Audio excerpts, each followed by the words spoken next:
Terima kasih. Ada dua soalan saja. Masih Datuk Yang Ketua. Yang pertama mengenai statistik yang diberikan oleh UNCTAD mengenai pelabur yang masuk dalam Malaysia.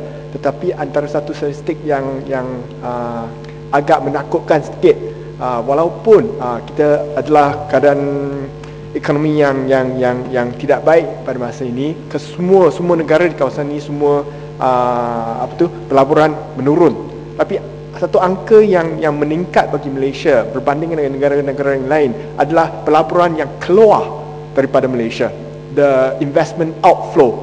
So oleh sebab investment inflow tu lebih kurang kalau tak salah 7 bilion US, tapi investment outflow pun lebih kurang 7 bilion US.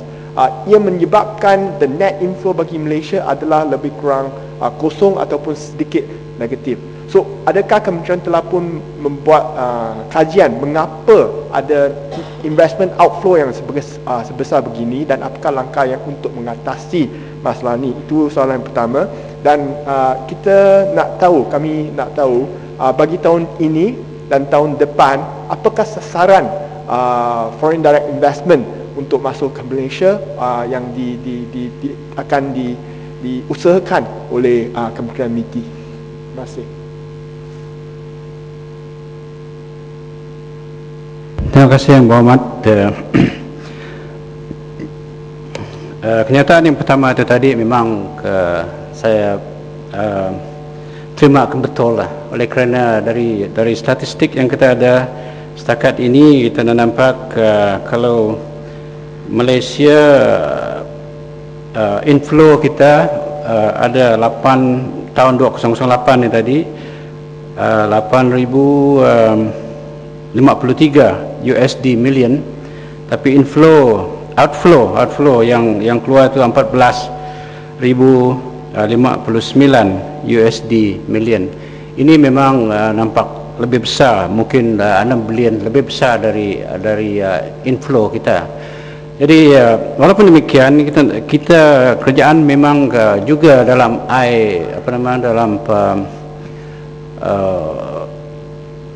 IMP3 kita memang kita menggalakkan supaya syarikat-syarikat yang besar yang ada di negara ini perlu juga ambil peluang untuk melabur di negara-negara yang lain, di mana mereka dapat perniagaan yang cukup baik dan mungkin kemudian membawa pulang keuntungan mereka ke negara kita. Lebih-lebih lagi seperti syarikat Petronas yang melabur banyak di kawasan di negara-negara yang lain, dan banyak juga menyumbang kepada keuntungan mereka itu dibawa balik ke negara kita dan Malaysia. Begitu juga saya rasa banyak syarikat yang lain yang seperti SMDABI, Maybank, YTL dan yang lain itu juga. Dan yang kedua itu tadi tak dapat can you repeat the second question? Second question senang je. Apakah sasaran yang ditentukan oleh pihak kementerian, sasaran FDI bagi tahun ini dan juga tahun depan, adakah ia akan melebihi apa yang kita capai pada tahun lalu ataupun masih dalam keadaan yang kurang memuaskan bagi semua orang? Dan nak tambah sedikit lagi tentang apa yang dijawab oleh menteri tadi. Adakah menteri, kalau mengikut jawapan Timbalan Menteri, adakah kementerian menganggap bahawa the outflow daripada negara kita ini tidak menjadi satu isu, ataupun ianya adalah memang satu isu yang diambil perhatian oleh kementerian, dan apakah langkah untuk reverse this trend? Saya faham kalau Petronas melabur ke luar negeri, memang ini baik untuk negara kita, dan kalau Petronas boleh membawa balik keuntungan yang lumayan. Tapi kalau katakan outflow jauh melebihi inflow seperti apa yang disebutkan oleh Timbalan Menteri sebentar itu, ini menunjukkan bahawa peluang untuk melabur dan buat untung di negara kita ini macam sudah kurang. Terima kasih Yang Berhormat. Dalam IMP3 ini kita mempunyai sasaran target untuk membawa FDI kurang lebih 27.5 bilion FDI dalam setahun. Jadi nampak itu nampaknya mungkin oleh kerana ekonomi kita masih nampak belum pulih lagi, mungkin ini memberi satu cabaran yang lebih besar kepada kementerian untuk mencapai sasaran tersebut.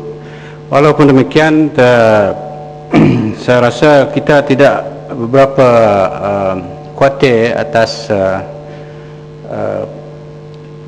berlebihan outflow itu dengan yang inflow itu. Oleh kerana kita masih berharap bahawa inflow ataupun cross border investment ini nanti akan membawa lebih banyak lagi keuntungan ataupun pendapatan untuk negara kita. Jadi itu harapan kita pada masa depan. Jadi Tuan Ketua, saya teruskan ucapan saya. Negara-negara lain di Asia juga mengalami penurunan dalam jumlah kemasukan pelaburan asing. Sebagai contoh, Singapura dan Thailand telah menunjukkan penurunan kemasukan FDI sebanyak 28% dan 10% masing-masing berbanding penurunan sebanyak 4% yang dialami oleh Malaysia. Dari segi kemasukan FDI pada tahun 2008, Malaysia terletak di tangga 3 teratas berbanding negara-negara lain di ASEAN dengan jumlah FDI yang diperolehi USD 8.1 bilion, iaitu di belakang Singapura USD 22.8 bilion dan Thailand USD 10.1 bilion. Kedudukan tersebut tidak berubah sejak tahun 2006 yang mencatatkan nilai pelaburan sebanyak USD 6.1 bilion dan pada tahun 2007 sebanyak USD 8.7 bilion. Malaysia telah mendahului negara jiran yang lain seperti Vietnam, Indonesia dan Filipina dari segi kemasukan FDI. Menurut laporan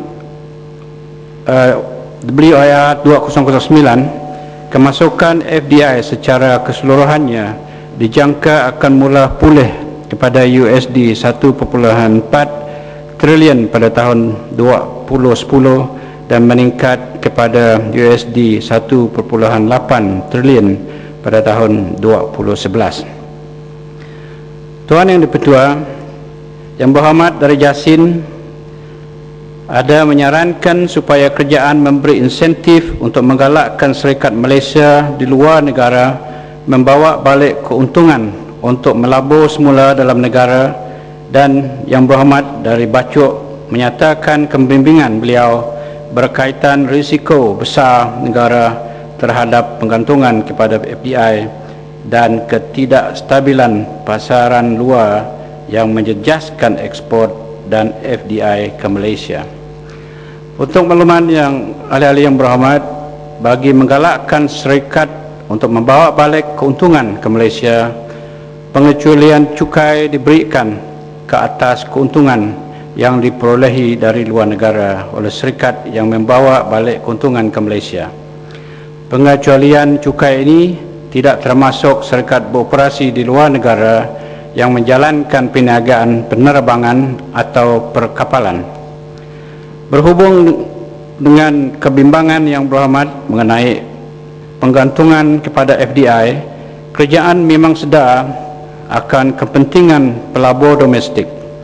Sehubungan itu, selain daripada menggalakkan FDI, kerajaan juga sedang mempergiatkan lagi aktiviti untuk menarik pelaburan domestik. Antara langkah yang telah diambil adalah: 1. Menjalankan program penggalakan pelaburan domestik seperti seminar, dialog, perdagangan dan pelaburan tempatan bersama Pertubuhan Industri dan Dewan Perniagaan Tempatan di peringkat nasional dan negeri bagi membincangkan isu dan masalah yang dihadapi oleh para pelabur tempatan serta prospek pelaburan di pelbagai sektor industri. Biar saya habiskan ini dulu. Minta maaf. Yang kedua, menjalankan program bersama industri kewangan yang memberi tumpuan kepada perusahaan kecil dan sederhana PKS untuk menggalak pelaburan baru dan tambahan. Yang ketiga, menjalani sesi networking di antara syarikat-syarikat tempatan yang berpotensi sebagai pembekal kepada syarikat berkaitan kerjaan GLC dan syarikat multinasional MNC yang dikenal pasti. Yang keempat, membuat perjumpaan dengan syarikat-syarikat tempatan yang disasarkan serta syarikat-syarikat yang berpotensi untuk menggalakkan pelaburan semula. Dan kelima, mengenal pasti sektor dan industri yang berpotensi besar untuk diterokai oleh syarikat tempatan. Yang berhormat